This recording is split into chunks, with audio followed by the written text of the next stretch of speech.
on my cheek, and I cursed. What it means for me is doing what I was supposed to do. I think it's expressing what I feel in my soul, whether it's in accordance with what other people believe or not. I've been doing it since I was 10 years old, 11 years old, and it's just what I think I was supposed to do. You recently said on the red carpet when you were at the Grammys that before they throw dirt on you, they give you awards. Well, too, I think being as old as I am, you know,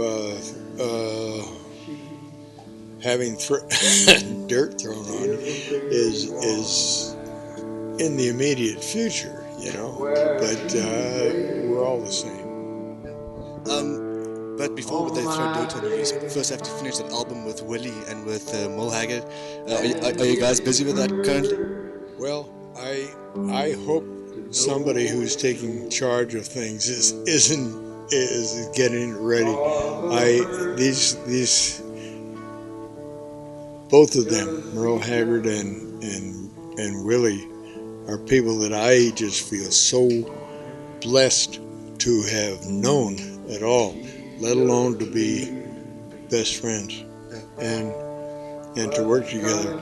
Because I as an artist, I'm not even in the same league as they are. They're both incredible musicians and incredible singers, and I'm neither. But I am a good songwriter and a very lucky human being. When you wrote The Eagle and the Bear, can you remember the kind of space you were in that moment? Because, I mean, you mentioned Nelson Mandela on that song. Can you remember the moment you wrote that song and what you were going through? Well, I was kind of alone in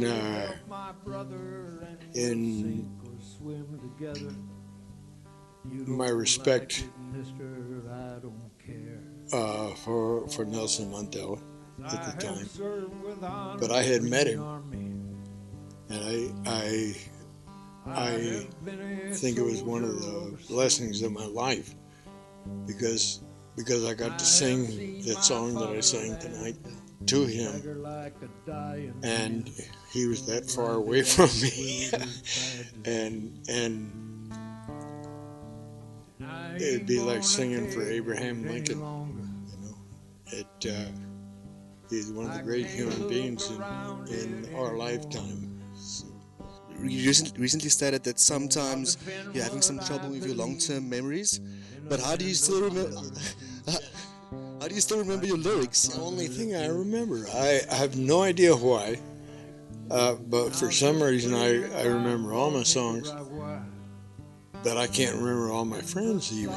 You know, names are very hard for me to remember, but for some blessed reason, the songs are still there. And that's good, because I think that's the only thing that I do that's worthwhile anymore. If you have to think about one moment, like a moment that stands out while you were in the Highwaymen, like one fond memory that you haven't shared before. Well, with the Highwaymen, I have to tell you that every night that we performed, I felt as if I were in a dream, because every one of these guys was my hero. And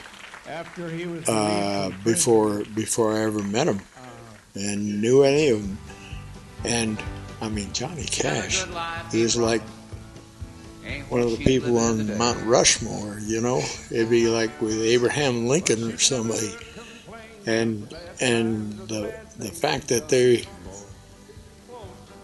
were probably better human beings than I ever imagined.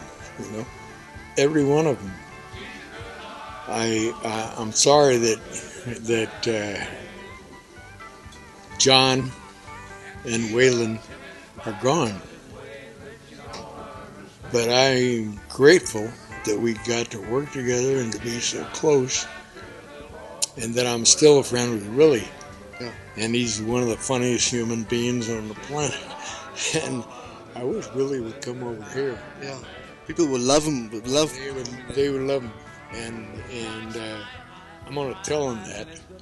But I've no idea. He does only what he wants to do. Your impressions of South Africa. How did you experience the people here and the crowds? They have been great. The people over here have. It reminds me of how I felt when I first went to Nashville. It's like everybody. I have a feeling that everybody feels like I do about human rights, about what is a worthwhile thing to do, and what's artistically acceptable, and that. I feel I'm gonna tell Willie. I hope he comes over here because they would love him, and he would love him. Thank you so much, Kris Kristofferson. Ladies and gentlemen, the legend, the man himself. Thank you so much. Thank you. I'd give a better interview if I was younger and soberer.